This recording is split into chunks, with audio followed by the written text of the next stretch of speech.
রাগ থামানো মানে মনের আগুন নিভে যাওয়া নয়, এটা যেন জ্বলন্ত শিখার পাশে এক ফোঁটা বৃষ্টির মতো নিজেকে শান্ত করে রাখা। যখন ভেতরে ঝড় উঠে আর শব্দগুলো দরজায় কড়া নাড়ে, তখন যে মানুষটি একটু থেমে যায়, গভীর শ্বাস নিয়ে নিজের হৃদয়কে বোঝায় সব কথা আজ বলতেই হবে না, সে মানুষ দুর্বল নয়, সে তো নিজের ভেতরের অশান্তিকে আস্তে করে জড়িয়ে ধরে অহংকারকে পাশে বসিয়ে বুদ্ধির হাতটা শক্ত করে ধরে।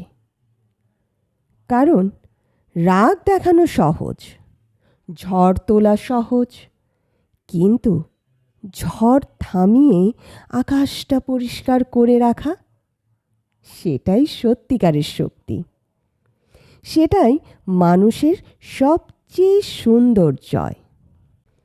কি বলো বন্ধুরা, তাই না?